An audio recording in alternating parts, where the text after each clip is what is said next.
Essays. Yeah, and everybody across the board pretty much has to write an essay, right? And a lot of times students roll their eyes and go, oh my God, essays, I'm not learning anything, I have to do this. And what they don't realize is that an essay is a transferable skill.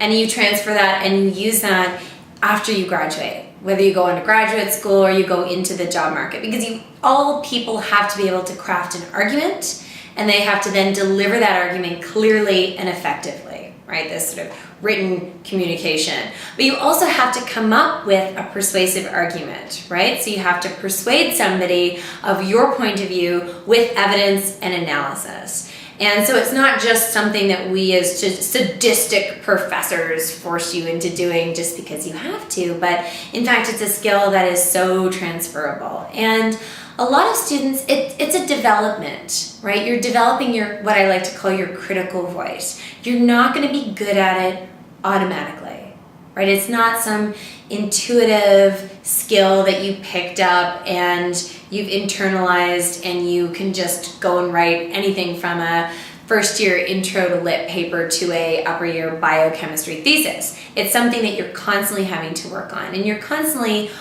revising and tweaking the ways in which you make arguments. As you find when you argue with your friends over a beer about whether or not Chaucer was a feminist, right? You're constantly working on how to build that kind of argument.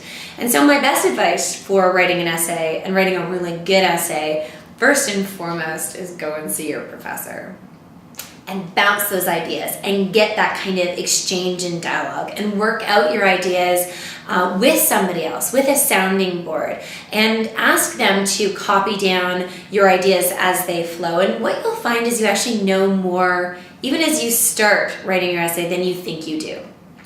And then you go and do a bunch of research and you read around the topic and you read your primary texts again, whether they are your lab notes or your 8th century Anglo-Saxon poem, and you digest it. And you allow your brain the time to digest those ideas. And so when you're walking to school, or you're in the grocery store, or you're getting ready for work, your brain is digesting all of those ideas, and it's actually working when you're on autopilot. So sometimes allowing yourself the time necessary to have those unexpected aha moments as you're, walking the dog. So giving yourself enough time, going and seeing your professor, talking out loud, reading in an exploratory way, and then when you finally sit down to write your essay, you have to ask yourself, am I describing something or am I analyzing something?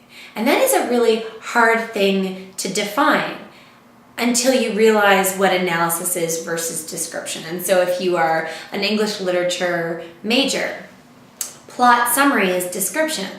So Hamlet can't figure out what he wants to do. He can't decide whether his uncle/stepfather is guilty of killing his dad, so he walks around in black and hems and haws. That's description, right? That is a surface reading. That is something very basic and uncontested. It's self-evident. What analysis is it says, Hamlet is really suffering from a crisis of knowing, right? He cannot really have enough information to make a decision one way or another. And when you look at Act 1, Scene 2, when he talks about X, Y, and Z, he's really grappling with this anxiety about the impossibility of knowing.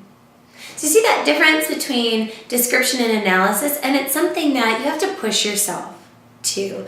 It's not a natural thing to do, but taking that to the next level and really asking questions you might not have the answer to immediately, but asking those kinds of questions of yourself and of your argument makes for a much more interesting essay.